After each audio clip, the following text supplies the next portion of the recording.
Je tiens à remercier tout d'abord Brigitte et Menachem, tant pour l'initiative que pour l'invitation.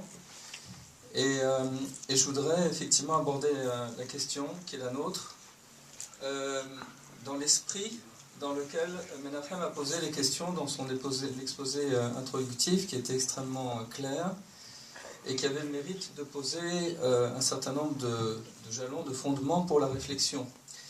La difficulté qu'on a quand on aborde ces questions, c'est qu'on a d'un côté une réflexion toranique qui essaye de synthétiser, reprendre, redynamiser la pensée de la Torah par rapport à une situation qui se représente.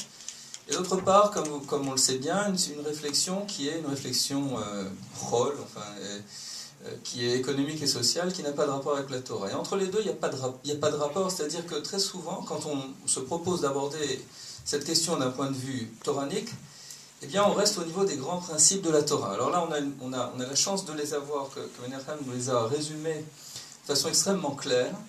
Et donc moi, je vais aborder la question depuis l'autre côté, c'est-à-dire depuis le champ économique et social, mais je vais l'aborder en ayant à l'esprit ce qu'il nous dit.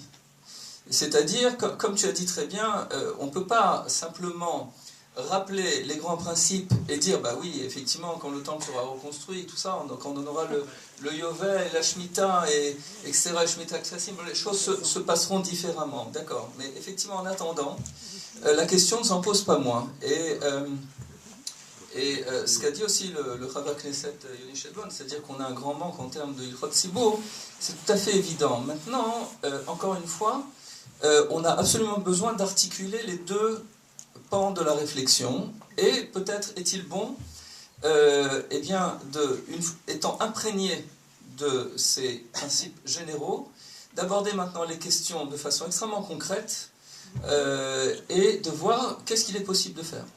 Alors, je voudrais développer quelques idées devant vous, et donc sur le thème, je le reformulerai, comme tu l'as formulé, Menachem, comment est-ce qu'on sort de la maison d'esclavage? D'accord? Comment est-ce qu'on sort d'un système qui est un système qui, dans la Torah, est décrit dans ces termes-là, qui est la maison d'esclavage? Qu'est-ce que ça veut dire pour nous en termes économiques et sociaux aujourd'hui? Alors, je voudrais partir d'un double paradoxe, de deux paradoxes, et exposer d'emblée en une phrase la clé de leur résolution à mes yeux, et ensuite reprendre les choses dans l'ordre et essayer de les expliciter.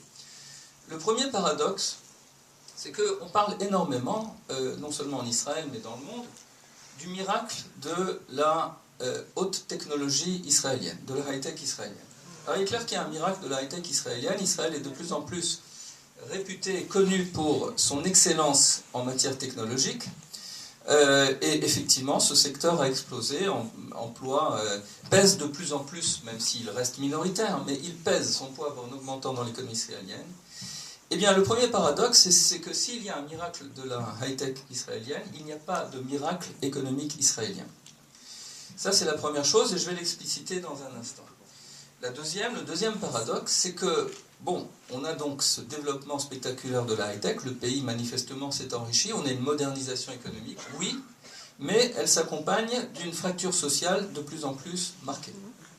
Comment est-ce qu'on résout ces deux paradoxes? Comment est-ce qu'on les explique? Quand on a un paradoxe, c'est là qu'on commence à réfléchir. Quand on a une source d'étonnement, c'est là que la réflexion démarre. Eh bien, en réalité, c'est en les reliant tous les deux. C'est-à-dire que c'est précisément parce que on a un désinvestissement massif du social, dans le social, qu'il n'y a pas exploitation, réalisation du potentiel réel de l'économie. D'accord? C'est-à-dire, la fracture sociale, c'est pas une résultante malheureuse d'un processus de croissance qu'on jugerait positif et dont on espérait que finalement, au bout du compte, comme les économistes le pensaient il y a 50 ans, effectivement, dans les premières phases de la croissance, ça fait des inégalités, mais vous verrez bien, avec le temps, ça se résorbera et les fruits seront mieux partagés par tous. Non, c'est pas ça. C'est parce qu'on s'est désinvesti du social de façon massive dans les 15 dernières années que l'économie israélienne croît de façon, alors encore une fois j'insiste, de façon tout à fait non spectaculaire, je dirais banale, d'accord? C'est-à-dire qu'elle est dans la moyenne, elle n'est pas au-delà. Quand on regarde la partie immergée de l'iceberg, on voit la high-tech, on a l'impression qu'ici ça boom, ici c'est la prospérité, d'accord?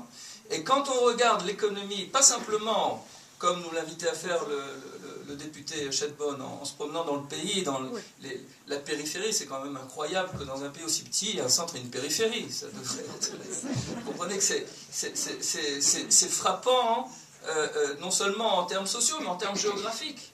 C'est que comment est-ce qu'on a réussi à fabriquer une fracture pareille, non seulement au niveau social, mais au niveau spatial, dans un espace aussi étroit et dans une population aussi petite? Alors, eh bien, donc, c'est précisément en partant de cela, c'est-à-dire de cette fracture sociale, de ce désinvestissement du social, qu'on peut comprendre que le pays ne réalise pas son potentiel et que donc sa croissance est limitée. Alors maintenant, je voudrais reprendre ces différents points.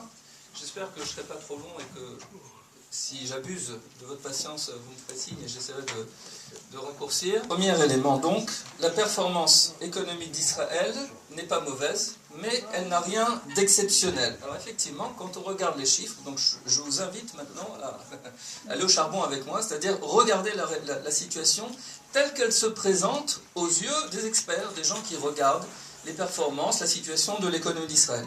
Donc elle n'a rien d'exceptionnel, effectivement, si on regarde le rythme de croissance d'Israël et qu'on le regarde en considérant l'augmentation de la population, c'est-à-dire qu'on s'intéresse à la croissance du produit par habitant. D'accord? C'est très important, puisque c'est ça qui nous signale, nous indique quelle est l'augmentation du niveau de vie. Eh bien, on voit que ce rythme, au cours des 10 dernières années, est de l'ordre de 2% par an. Alors, 2% par an, c'est en réalité pratiquement le rythme, le trend de long terme de l'économie israélienne. C'est-à-dire, si on regarde maintenant pas sur 10 ans, mais sur 30 ans, on a aussi 2% par an. C'est-à-dire qu'on sait qu'on a eu une période de croissance exceptionnelle au moment de la création de l'État, les années 50, les années 60. D'accord? C'était beaucoup plus, c'était du 4, 5, 6%, je parle en termes de revenus par habitant. D'accord? Donc c'était spectaculaire, oui. Mais depuis le milieu des années 70, le rythme de l'économie israélienne, c'est 2% par an. Or, ce rythme-là, c'est le même que celui des États-Unis, c'est le même que celui des pays de l'OCDE en moyenne. Ce qui veut dire quoi? De là, on voit statistiquement, immédiatement, un fait qui est très important et très intéressant, c'est qu'il n'y a pas de rattrapage économique. Contrairement à ce qu'on nous laisse entendre, Israël se situe dans le même écart, au même niveau d'écart vis-à-vis du revenu de l'économie dominante, c'est-à-dire le point de repère, c'est les États-Unis. Et en gros, aujourd'hui, le revenu en Israël, mesuré en termes de pouvoir d'achat, c'est-à-dire après qu'on ait pris en compte les différences de prix, etc., il se situe un tiers en dessous du niveau américain. Et il y a 30 ans, c'était pas un tiers, c'était 36%. D'accord? C'est-à-dire que s'il y a un rattrapage, il est imperceptible. Effectivement, c'est les mêmes rythmes de croissance, à une décimale près, c'est pratiquement le même rythme de croissance. D'accord? Donc ça c'est important. Alors, nous, venant de France, on a un sentiment autre. Pourquoi? Parce que vis-à-vis de la France, il y a un rattrapage. La France, pas seulement la France, l'Italie, etc., la plupart des pays européens, pas tous, pas les pays du Nord, d'accord? Les pays et pas l'Allemagne, Europe continentale et, en gros, France, Italie et le Sud, d'accord? Et même la moyenne de la zone euro, on a un rattrapage. Oui, mais évidemment, ce rattrapage s'explique non pas tellement par notre propre performance, mais par le fait que ces économies-là, européennes, ont décroché. Elles ont décroché en partie déjà dans les années 2000, mais surtout depuis 2007-2008, depuis la crise, eh bien, on les rattrape à grandes enjambées, étant donné que la croissance se poursuit ici et que là-bas, pas du tout. D'accord? Donc, on n'est pas loin de la parité avec la France. Donc, on peut avoir le sentiment qu'effectivement, ces écarts se résorbent. Oui, mais la France et l'Europe, c'est plus tellement la référence. Voilà, que voulez-vous? Le monde, il se développe sur des axes différents, et par conséquent, on ne peut pas se contenter de cette donnée-là. Alors, cette longueur de l'économie israélienne, de quoi résulte-t-elle? Alors, quand on regarde un peu plus en amont, en profondeur dans les données, on voit que, et on le sait, derrière la croissance, l'élément moteur de la croissance, c'est la productivité. C'est le fait qu'on est capable, surtout si on raisonne par habitant, on est capable de produire davantage dans une unité de temps donnée. D'accord? C'est ce qu'on appelle l'efficacité du travail. Or, en matière d'efficacité du travail, c'est très étonnant, parce qu'on a l'impression d'être une économie extrêmement performante. L'économie d'Israël a décroché. Elle a décroché une première fois dans les années 70, et elle a décroché une deuxième fois dans les années 90. C'est-à-dire que l'écart de productivité entre Israël et les principaux pays de l'OCDE ne cesse de croître en réalité. Ah, alors là, on a du coup un autre problème. C'est qu'on vient de dire que l'écart de revenus était stable. Comment est-ce que l'écart de revenus peut-il être stable si l'écart d'efficacité se creuse? Eh bien, la réponse, c'est quoi? C'est très simple, je vais vous le dire. C'est que les gens travaillent plus. Les gens travaillent plus, c'est-à-dire ils travaillent plus d'heures. D'accord. Et d'autre part, les taux d'activité, il y a plus de gens qui travaillent. D'accord. Ce qu'on appelle les taux d'activité augmentent. Alors, les gens travaillent plus, il faut préciser. En réalité, on a dans tous les pays de l'OCDE un trend, une tendance de long terme. On peut considérer qu'elle existe depuis le début du siècle, mais depuis qu'on a des données, elle est très très visible. C'est une tendance à la réduction du temps de travail. D'accord. Au cours des, je sais pas, des 30 dernières années, le temps de travail dans les pays de l'OCDE en moyenne a baissé d'à peu près 10%. En France, en Europe d'une façon générale, et aux États-Unis c'est un petit peu plus, mais pas beaucoup plus, on travaille à peu près 1600 heures par an, en moyenne, un individu. D'accord. En Israël, on travaille 1900. Alors, cette donnée, elle est très importante parce qu'en réalité, chez eux, ça baisse. Et chez nous, c'est pas vraiment ça que ça augmente. Ça a augmenté dans les années 90, c'est très étonnant. C'est certainement lié à la guerre russe. Mais ce qui est frappant sur le long terme, c'est que ça ne descend pas. Il n'y a pas de réduction de la durée du travail. Bon, il est clair que... c'est un autre sujet, je ne veux pas vous parler de ça aujourd'hui, parce que ça serait... Mais il est clair que comment dire, le progrès économique, normalement, sa finalité et sa nature devrait être de libérer les gens des contraintes matérielles, d'élever leur niveau de vie, etc. D'accord. Donc d'une façon ou d'une autre, autant on se rappelle les romans de Zola et autres, et on a vu des films, et on sait ce qui se passe dans le tiers-monde, là où c'est les premières phases de développement, on voit des gens travaillant en moyenne 50-60 heures par semaine, d'accord. Donc on est au-delà des 2000 heures par an très largement, d'accord. Autant on comprend que plus ça se développe, plus ça devrait baisser, d'accord. Eh bien, en Israël, on a quelque chose de très très intéressant, ça ne baisse pas, d'accord. Et c'est comme ça que l'écart de revenus se maintient. Non pas parce qu'on gagnerait du terrain sur le plan de l'efficacité, on rattraperait les autres, mais parce qu'on travaille plus. D'accord. Alors, l'expression la plus nette de cette chose-là, maintenant encore un pas en avant du point de vue de la compréhension économique, c'est que si la productivité n'augmente pas, pardon, elle augmente, mais pas beaucoup, d'accord. On a dit que c'était l'écart qui se creusait, elle augmente peu. Alors forcément, les salaires vont augmenter peu. Parce qu'une entreprise, si sa productivité n'augmente pas et qu'elle augmente ses salaires, ses coûts relatifs vont augmenter et elle va finir par capoter. Et bien effectivement, quand vous regardez maintenant les données dans le secteur privé, 70% de l'emploi en Israël, les données de salaire réel, c'est-à-dire on prend le salaire moyen du secteur privé et on prend en compte l'évolution des prix à la consommation, on regarde en termes de pouvoir d'achat, et bien depuis l'an 2000, c'est plat. D'accord. Le salaire réel en Israël depuis maintenant 13 ans n'a pas augmenté. Il n'a pas augmenté alors que l'économie croît. Elle croît quand même de 2% par an. D'accord. Ça veut dire quoi? Ça veut dire que le partage de la valeur qui est créée se fait de plus en plus au profit, ou plutôt en faveur des profits. Au profit des profits, ça. En faveur des profits, d'accord, et au détriment des salariés.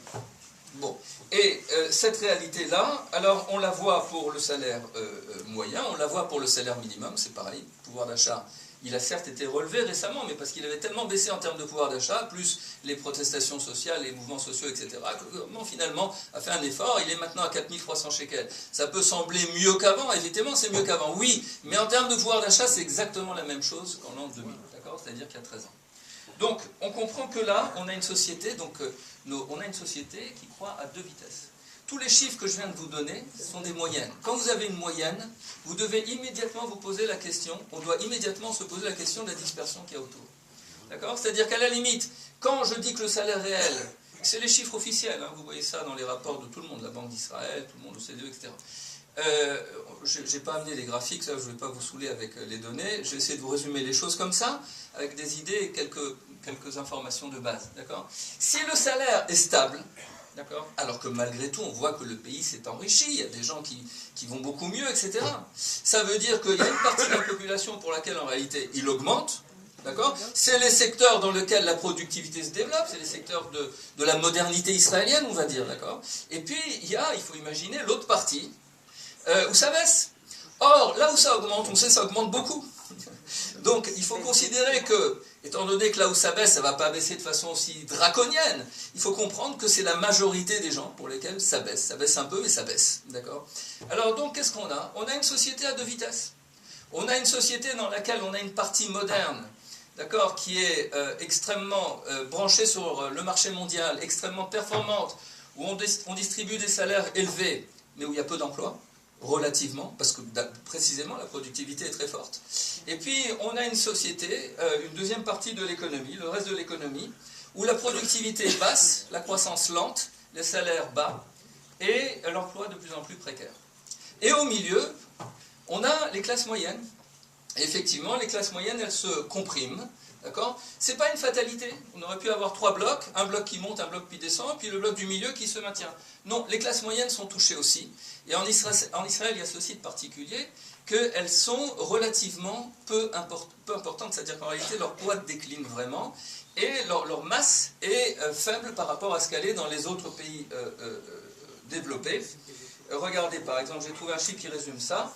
En Israël, on a à peu près un tiers des ménages qui perçoivent entre 75% et 150% du revenu médian.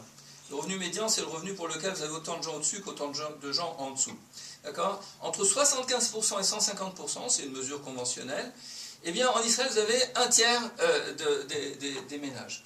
Dans les pays européens et de l'OCDE en général, la moyenne est de 50%. Dans les pays scandinaves, 60%. Ça veut dire quoi ? Ça veut dire qu'on a un pays extrêmement polarisé. D'accord ? De plus en plus polarisé. Avec un énorme trou, si je puis dire, au milieu. Deuxième élément, ou paradoxe, problème que j'ai posé, la modernisation s'accompagne d'une fracture sociale de plus en plus prononcée.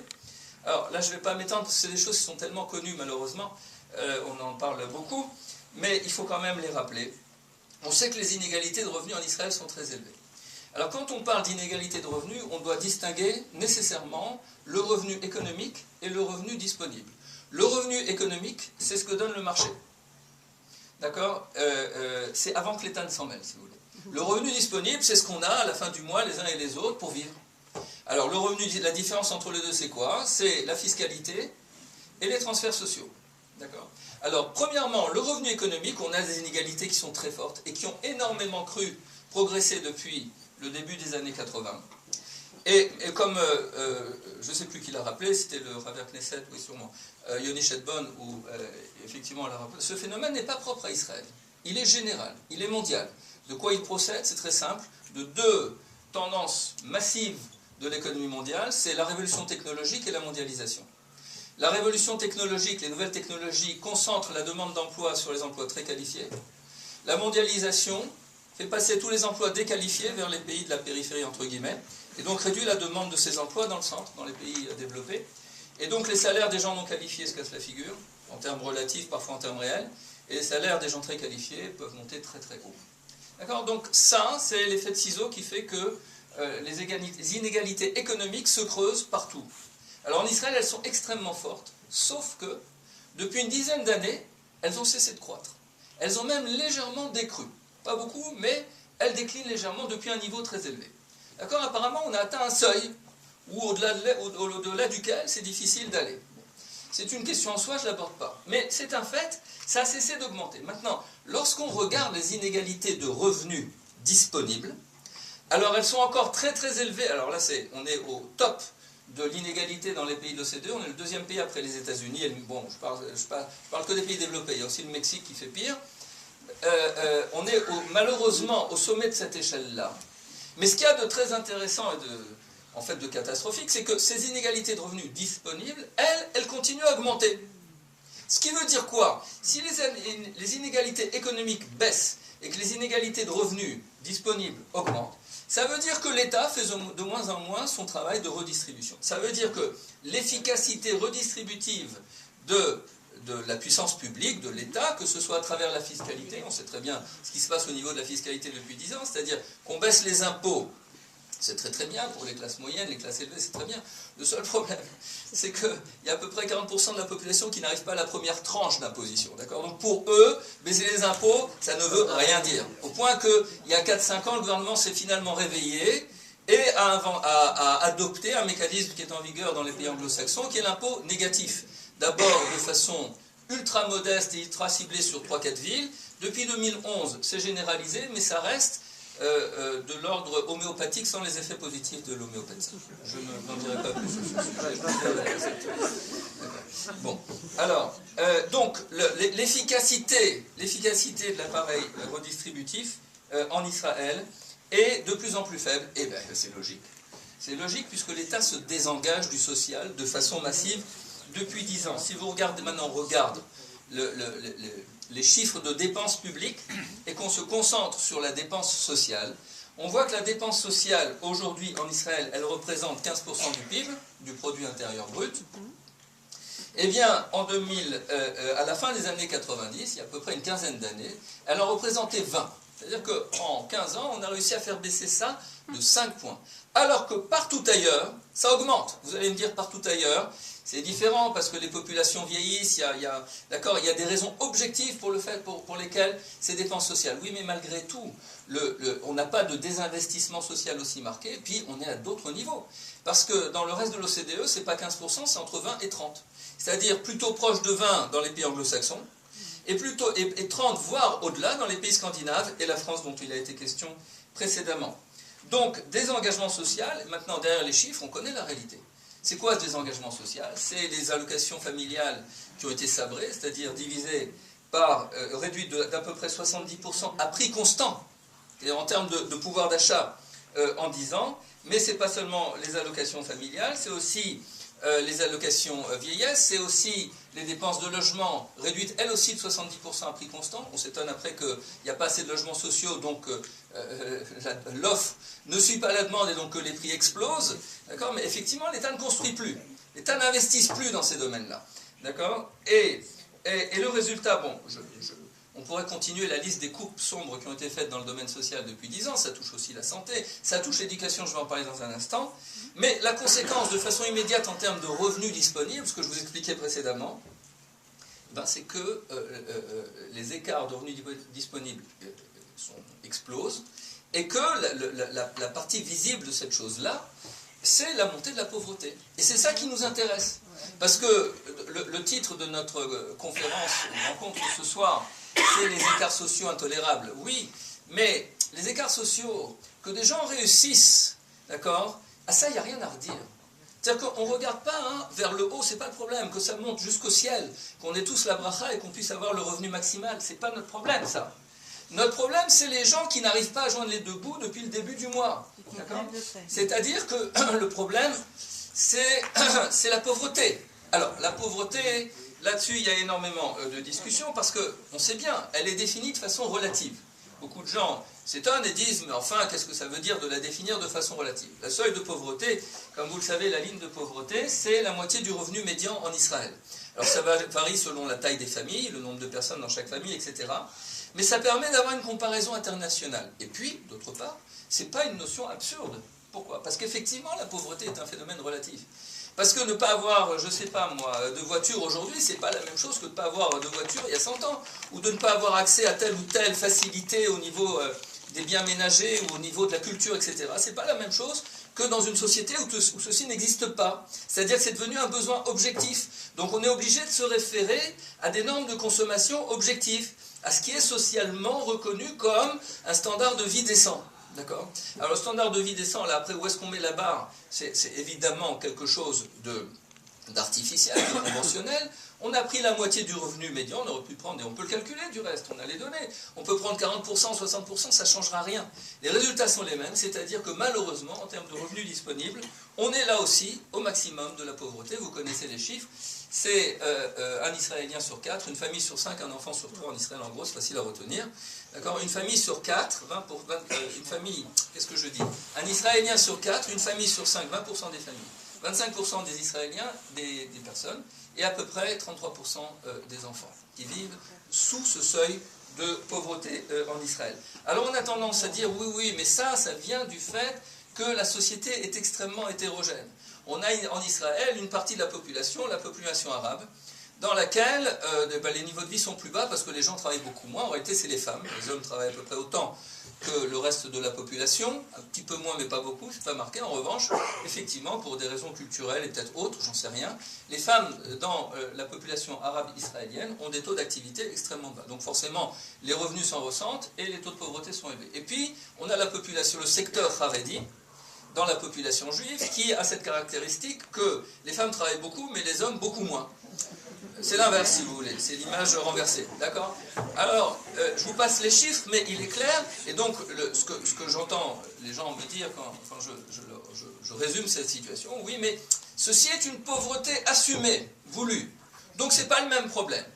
Et du coup, alors les statisticiens, à force d'entendre cette remarque, et les économistes, etc., on se dit, bon, ok, alors regardons ce qu'il en était si, effectivement, on considérait que la population juive non harédite, non pas que les Haredim, Chazé Shalom, ne fassent pas partie de la population d'Israël, mais regardons statistiquement, juste pour voir à quel point le biais est marqué. D'accord? Eh bien, il se trouve que le taux de pauvreté, au lieu d'être de 25% pour l'ensemble des Israéliens, il est de 17%. D'accord? C'est-à-dire qu'on est encore très très haut. Pour votre information, en France c'est 10%, au Danemark c'est 4%. D'accord? Les pays scandinaves c'est 4%. Alors, donc, vous comprenez que là, et non seulement ça, mais comme les salaires sont bas, d'accord, pour la majeure partie des gens, vous savez qu'en Israël, 30% des gens qui sont des salariés, pas des gens, des salariés, qui perçoivent au maximum le SMIC. Comment ça au maximum le SMIC, le salaire minimum? Si c'est le salaire minimum, on devrait dire qu'ils perçoivent le salaire minimum. Oui, mais sur ces 30%, il y en a 15% qui ne perçoivent pas le salaire minimum. Pourquoi? Parce que la loi n'est pas appliquée. Et donc on les paye moins que le salaire minimum, d'accord? Donc vous comprenez qu'avec des salaires si bas, okay, moins de 4300 shekels par mois brut, d'accord, eh bien, on a de plus en plus aussi de ce qu'on appelle aux États-Unis les working poor. C'est-à-dire des gens qui travaillent, mais qui sont pauvres. Ce qui nous donne une information de politique très importante. La politique du gouvernement depuis 10 ans, c'est de dire il faut renforcer la valeur travail et cesser avec la pseudo-valeur assistance, que moi personnellement j'appellerais solidarité. D'accord. Mais le problème, c'est que c'est très bien d'encourager les gens à travailler, oui, mais ça n'éradique pas la pauvreté. Alors maintenant, je voudrais aborder avec vous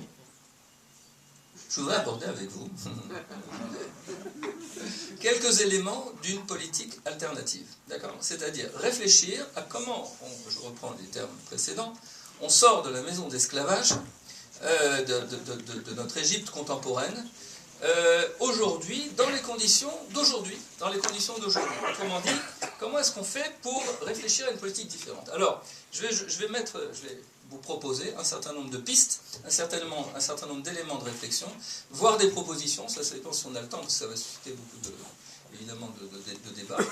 Mais je voudrais essayer de clarifier les choses. Première chose, essentielle, désidéologiser le débat. Il faut sortir des oppositions binaires classiques, c'est-à-dire socialisme et capitalisme, libéralisme et interventionnisme, assistance et travail, etc. Tout ça ne mène nulle part. La réalité aujourd'hui est une réalité beaucoup plus complexe, les débats sont complètement dépassés.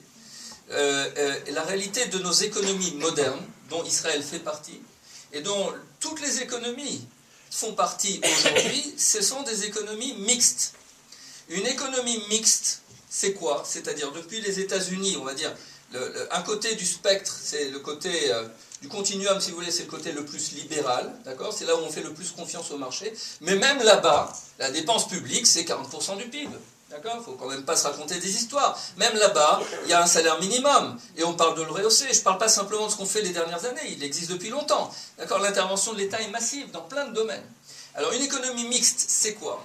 C'est une économie dans laquelle le marché occupe une place centrale, mais dans laquelle tout ne repose pas sur le marché.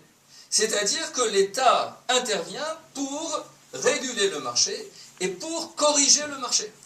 Okay. C'est-à-dire, c'est une économie dans laquelle la société, finalement, assume librement les choix qu'elle fait concernant l'organisation économique, en disant qu'est-ce qui ressort de l'initiative privée, du marché et de la concurrence, et qu'est-ce qui ressort de l'organisation collective des choses. Par exemple, construire une route, Bon, de nos jours, c'est facile de confier ça au marché, d'accord? Mais en réalité, si c'était le marché qui le faisait, il est vraisemblable que ça serait complètement incohérent et que ça serait payant et que ça serait contraignant, etc. à plein de niveaux. Il y a des choses pour lesquelles la société juge nécessaire de les organiser, pour lesquelles elle juge nécessaire de les organiser de façon collective. Si c'est de façon collective, ça suppose un système dans lequel on collecte de l'argent et ensuite on dépense cet argent. Ce système-là, c'est le budget de l'État. L'État prélève des impôts pour accomplir des missions de service public et il le fait d'autant plus qu'il s'agit de biens qu'on qualifie de biens collectifs. La notion de bien collectif, c'est une notion économique. Le bien collectif en économie, c'est un bien dont le rendement social est supérieur au rendement privé. Ça veut dire quoi? En général, sur le marché, je fais un investissement, j'en attends un rendement, il est pour moi. D'accord? Oui, mais il y a des biens dans lesquels, quand moi j'investis, le rendement, il est peut-être positif pour moi, certes, mais il va concerner aussi beaucoup de gens. Exemple, l'instruction, la connaissance, l'éducation, le savoir, la recherche, etc.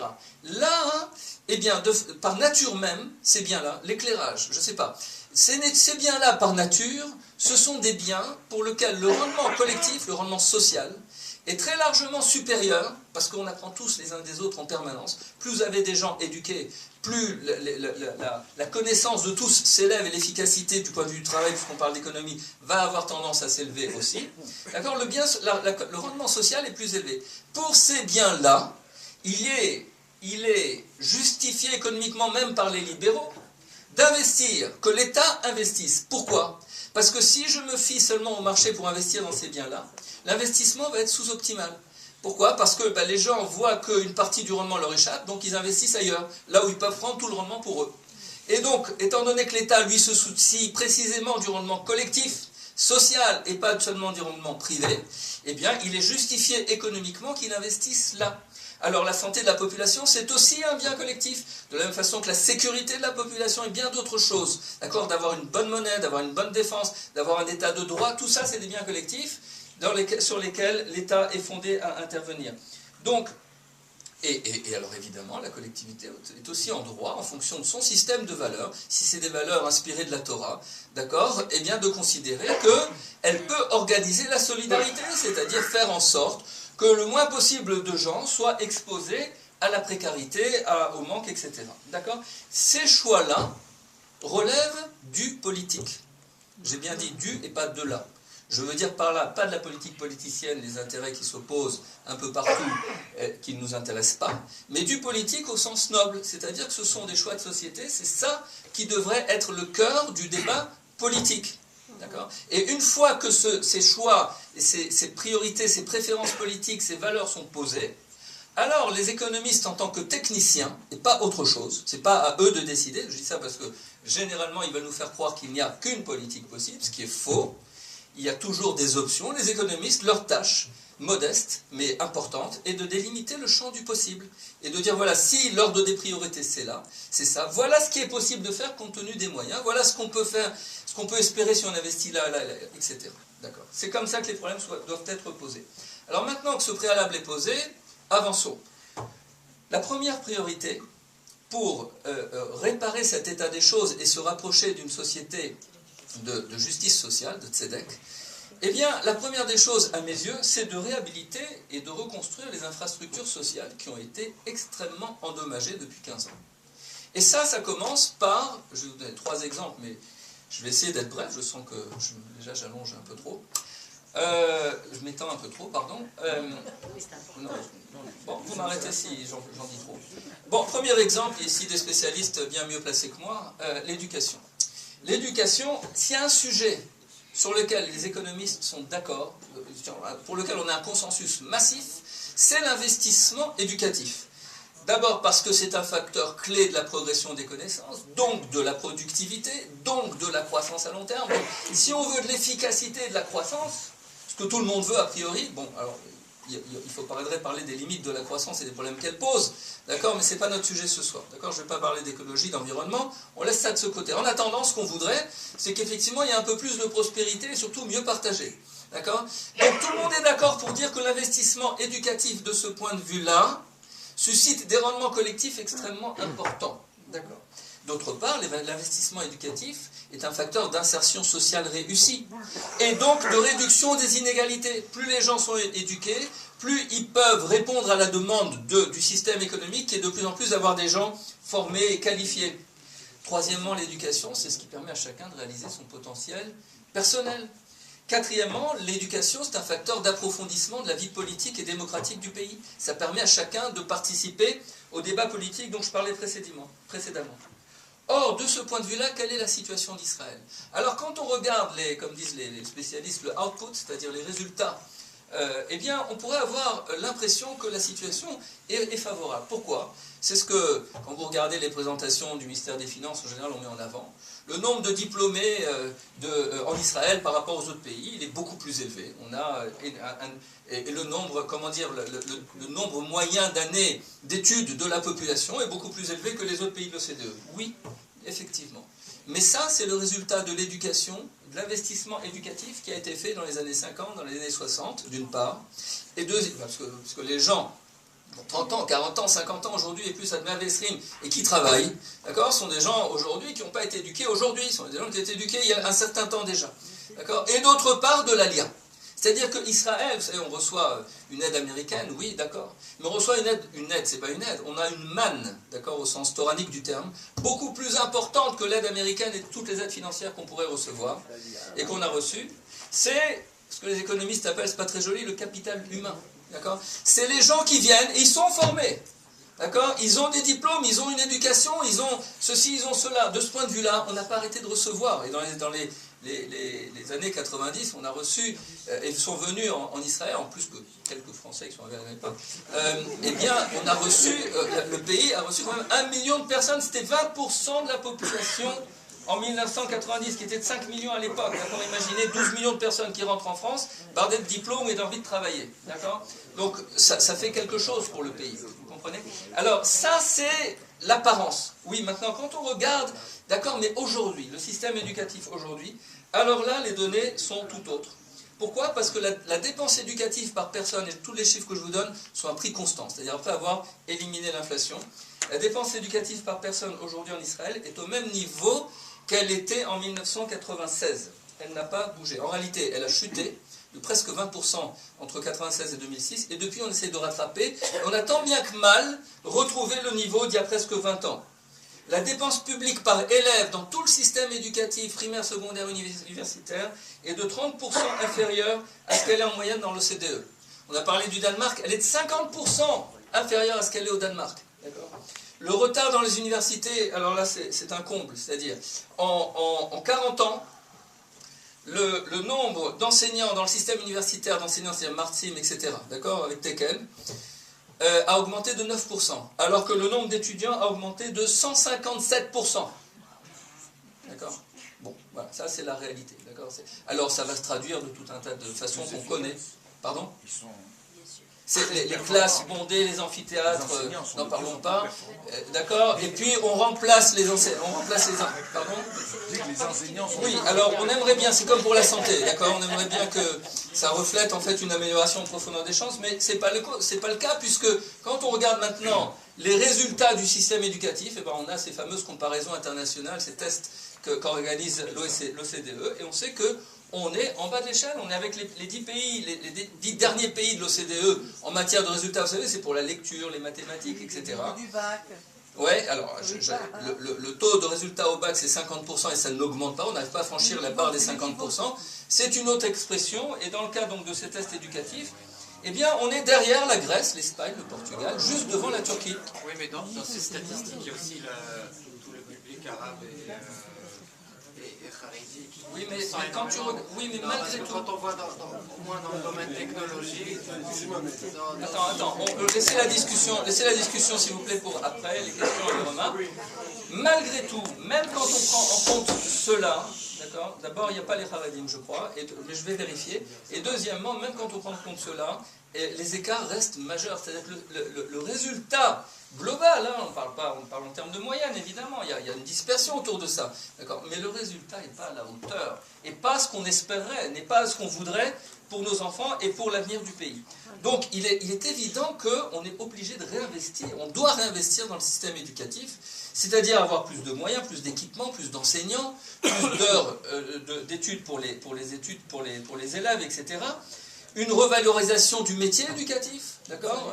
Les salaires dans le primaire en Israël sont à 70% du salaire moyen, pour le salaire d'un enseignant dans le secteur primaire.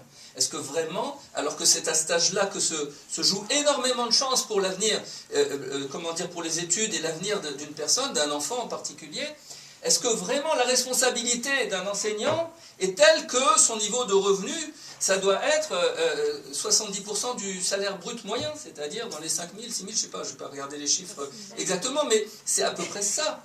Est-ce que, donc il y a une nécessité de revaloriser, il y a une nécessité, plus généralement, de repenser complètement le modèle éducatif, le modèle frontal, etc., de faire un usage massif des possibilités, ou en tout cas beaucoup plus important, des possibilités offertes aujourd'hui par la technologie, et surtout l'éducation de la pensée en termes de cycle de vie, c'est-à-dire en termes de formation continue, de donner à chacun la possibilité, à chaque stade de son existence, de repenser ce qu'il fait, de se remettre à niveau s'il y a besoin, de changer de trajectoire s'il le souhaite, etc. C'est-à-dire, la société évolue, les formations ne sont plus les mêmes aujourd'hui qu'elles étaient il y a 20 ans, et donc ces choses-là devraient être au cœur d'un dispositif qui est l'éducation pensée sur la vie entière.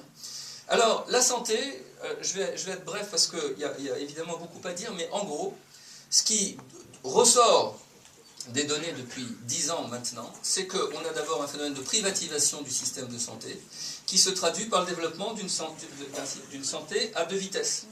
C'est-à-dire qu'on a d'un côté un désinvestissement de l'État qui est visible dans les chiffres. Alors voilà, chiffres. La dépense de santé par habitant aujourd'hui en Israël est de 16% inférieure à ce qu'elle était il y a 30 ans à prix constant. Alors on aimerait bien que ce soit le résultat d'une meilleure santé de l'ensemble de la population qui justifierait une baisse des dépenses de santé. Mais il n'est pas sûr que ce soit le cas malheureusement.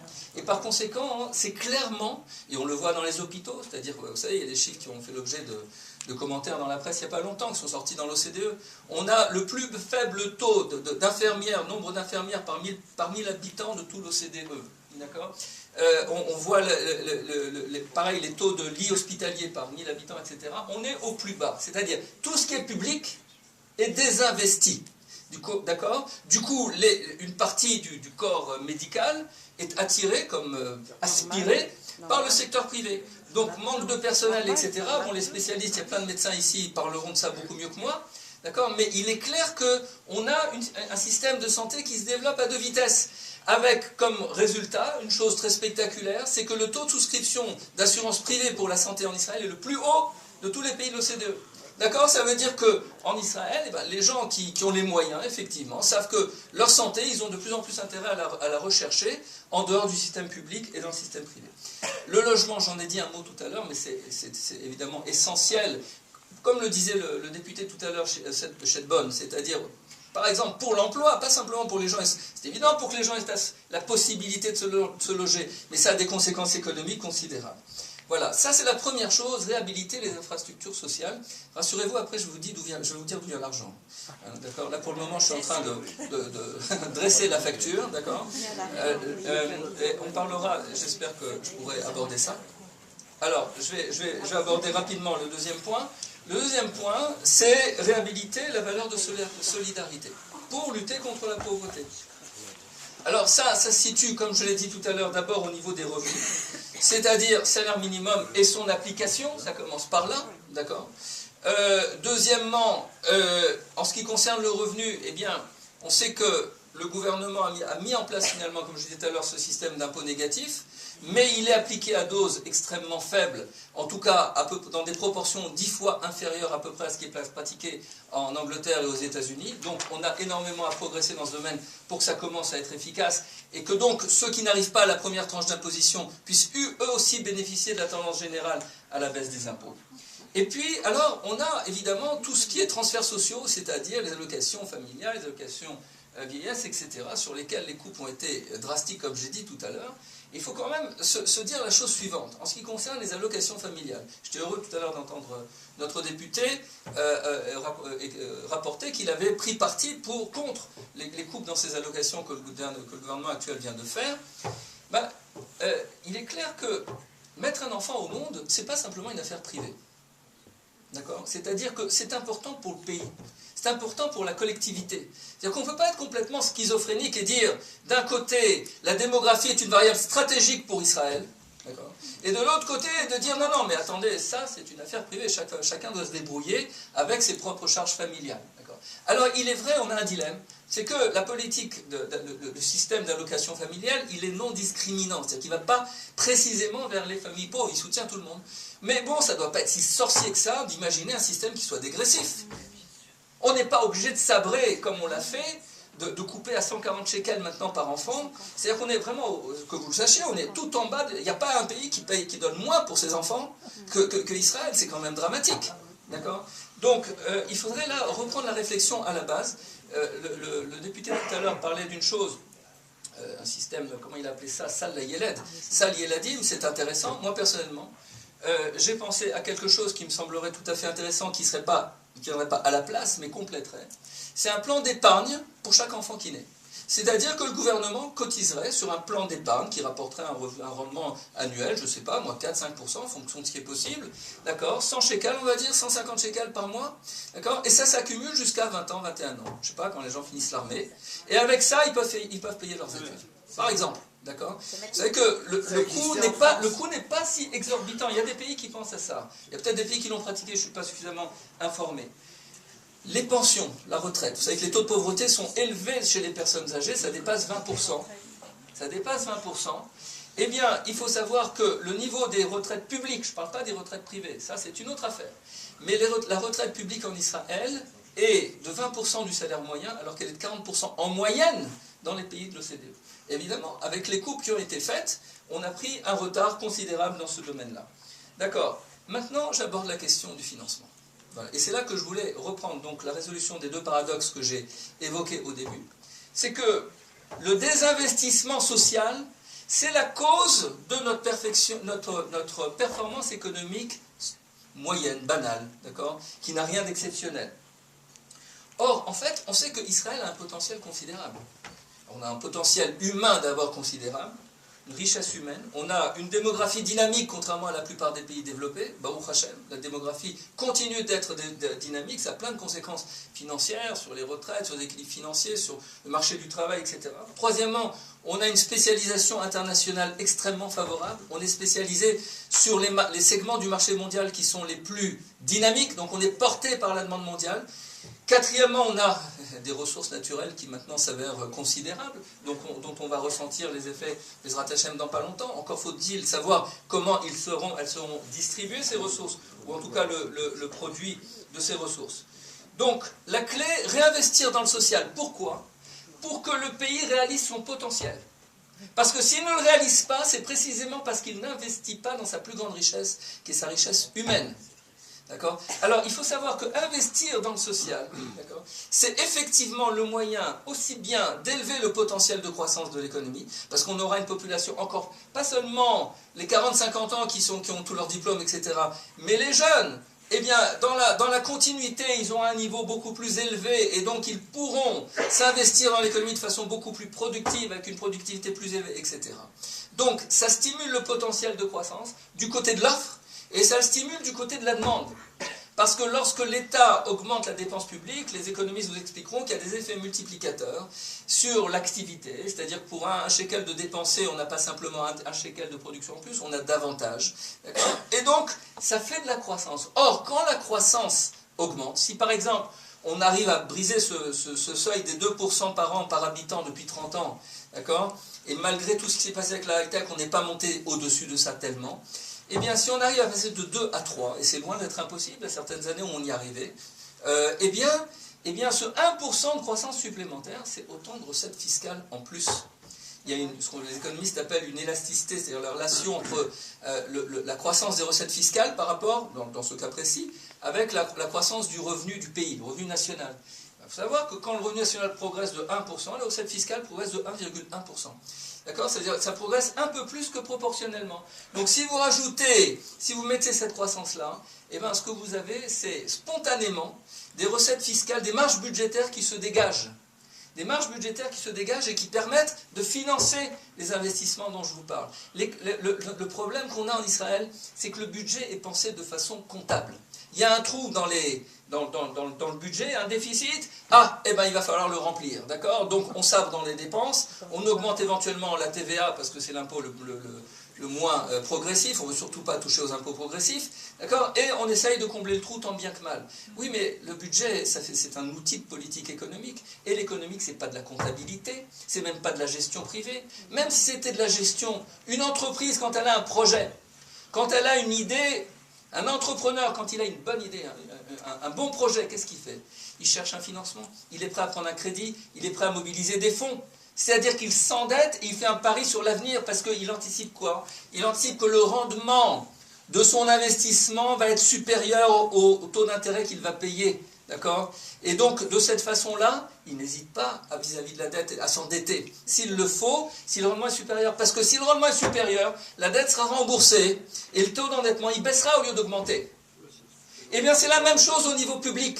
C'est-à-dire que si on investit dans l'économie, dans cet esprit-là, c'est-à-dire dans les domaines, bon, là je parle du social, il faudrait rajouter des infrastructures, etc. Il y a beaucoup de choses qui sont déficientes. D'accord? Si on investit là où il faut, le rendement de ces investissements est tel qu'il finance l'investissement initial. Le pari, c'est quoi? C'est qu'on arrive à passer de 2 à 3%. C'est-à-dire qu'effectivement, cet investissement est rentable. Mais enfin, est-ce qu'on va douter qu'investir dans la population israélienne, dans la richesse humaine qui est en Israël, c'est un investissement rentable? Et attendez, je vous parle ça, je ne parle pas de la manne gazière et pétrolière qu'on attend, d'accord? C'est-à-dire que, si ça se trouve, le problème peut être résolu de lui-même avec ces ressources-là. Mais ça, je ne veux pas compter sur ça. Je vous dis, imaginez qu'il n'y a pas ça. Eh bien, il est important, urgent même, et rentable d'investir de cette façon-là. Alors, ces ressources, donc, elles existent, mais ça suppose un renversement, une transformation complète des modes de pensée et de l'ordre de priorité. Je vais vous expliquer quelque chose pour terminer rapidement. L'ordre de priorité budgétaire en Israël depuis 15 ans maintenant, les priorités officielles du gouvernement, même inscrites dans la loi, c'est réduire la dette publique. Et deuxièmement, réduire la pression fiscale. D'accord? Alors, réduire la dette publique, c'était essentiel parce qu'on avait une dette d'héritage des années antérieures, des premières décennies de l'État et surtout de l'époque de l'hyperinflation, etc. On avait une dette encore il y a 20-30 ans qui était très très élevée. Il fallait la réduire, d'accord. Ok, mais malgré tout, soyez attentifs que si en même temps que vous réduisez la dette, vous réduisez en permanence la pression fiscale, d'accord, alors forcément, il va falloir compenser quelque part au niveau des dépenses. Alors il y a une partie qui a été amortie par la baisse des dépenses militaires, il y a une partie qui est amortie par le fait qu'étant donné que la baisse, on paye moins d'intérêts sur la dette, d'accord, mais ça ne suffit pas. Le gouvernement, qu'est-ce qu'il a fait? Il a sabré dans le social. D'accord. Ok, et donc maintenant, il faut savoir que là où on est arrivé maintenant, la dette publique d'Israël aujourd'hui, c'est 68% du PIB, d'accord, c'est-à-dire 40 points de moins que la moyenne des pays de l'OCDE, qui est de 106%. D'accord. 40 points de moins. Ça veut dire que, Baruch Hashem, voilà, on a réussi. Alors, en réalité, la plupart des experts vont vous dire, je dis les experts, c'est-à-dire le FMI, l'OCDE, la Banque d'Israël, etc. La réduction des impôts dans les années 2000 a été faite de façon excessivement rapide et brutale. Et parce que c'était ainsi, il a fallu sabrer dans le social pour que ça ne dérape pas. On aurait pu faire ça beaucoup plus lentement et avec un coût social bien moindre. Okay. Mais maintenant, on est presque au bas de l'échelle des pays de l'OCDE pour la dette. Donc on n'a plus besoin chaque année de nous rappeler qu'on est obligé, c'est inscrit dans la loi. Pour le moment, c'est un carcan dont on ne peut pas sortir, il faut changer la loi. On a 2 lois en Israël en ce qui concerne le budget. Une loi de réduction de la dette, d'accord, qui doit arriver à 60%. Si vous me demandez pourquoi 60%, je vais vous dire. C'est parce que c'est inscrit dans un traité européen, Maastricht, qui n'a strictement rien à voir avec nous et qui n'a aucun fondement économique. Mais simplement, ça fait impression, c'est une norme que les Européens se sont imposés à eux-mêmes, qu'évidemment ils sont absolument incapables de respecter, puisque leur dette aujourd'hui est de plus de 100% du PIB, mais que nous, vertueux, budgétairement parlant, eh bien on s'efforce d'appliquer envers et contre tout. D'accord? Et alors on continue, on a beau être descendu jusqu'à 68%, maintenant il faut atteindre absolument, d'ici 2020, les 60%. Alors cette règle-là, il faut la mettre de côté et dire stop, on fait une pause là. Maintenant on a d'autres priorités. La dette, ça va, elle est gérable. On a réussi à la ramener, Baruch Hashem, à un niveau gérable. Maintenant, on a d'autres priorités. D'accord, la pression fiscale, elle a été réduite, mais de façon extraordinaire. D'accord? Eh bien, aussi bien l'impôt sur les sociétés que l'impôt sur les revenus. Le problème, c'est qu'il n'y a que les entreprises, les classes moyennes, supérieures et aisées, qui en bénéficient. Eh bien, là aussi, il faut dire stop. Je ne vous parle pas de remonter les impôts, je dis stop, simplement. Et alors, pour quel objectif, quel ordre de priorité? Ben, c'est très simple. La dépense publique civile en Israël, c'est-à-dire hors dépenses militaires, et hors intérêt sur la dette publique, est de 31%. Elle a baissé d'à peu près 10 points depuis 15 ans à peu près, et en moyenne, dans les pays de l'OCDE, elle est de 45%. On a un écart de pratiquement 15 points. D'accord? C'est-à-dire, quand je dis 45%, en France c'est au-delà de 50%, comme dans les pays scandinaves, aux États-Unis, en Angleterre, c'est plutôt 40%. D'accord? Alors, c'est le parallèle de ce que je vous disais avec la dépense sociale tout à l'heure. Donc, l'objectif, à mon sens, c'est le suivant. C'est de dire réinvestir dans le social, c'est-à-dire, en réalité, si on a un taux de croissance par habitant 3% par an, avoir une dépense sociale qui progresse de 3 plus 1. C'est ça, réinvestir dans le social. C'est pas simplement se maintenir là, c'est rattraper le terrain perdu et réinvestir. Si on peut faire plus, tant mieux. Mais sachez que faire ça, d'abord, si on a effectivement ce taux de croissance plus élevé, déjà on a une partie des recettes qui financent cela. Bon, et deuxièmement, si on fait ça, eh bien, on a à peu près, sur 10 ans, on a des dépenses sociales, c'est-à-dire des ressources pour l'investissement social, qui sont en moyenne sur 10 ans de 25 milliards de shekels par an. 25 milliards de shekels par an, je vous assure qu'on peut faire beaucoup de choses. On peut faire beaucoup de choses pour l'éducation, on peut faire beaucoup de choses pour la santé, on peut faire beaucoup de choses pour lutter contre la pauvreté, et on peut faire beaucoup de choses finalement pour donner à notre pays en tant que clal, tout à l'heure tu rappelais la dimension Sion Bemishpat Tipade ou Veshave Abit Daka, la dimension du prat et de l'individu. C'est-à-dire que le pays réalise son potentiel collectivement et qu'il donne à chacun de ses citoyens la possibilité de réaliser son potentiel lui aussi. Et ainsi, Bezrat Hashem, non seulement on réalisera notre mission, mais c'est-à-dire de sortir de la maison d'esclavage, notre vocation, mais d'être aussi une lumière pour les nations.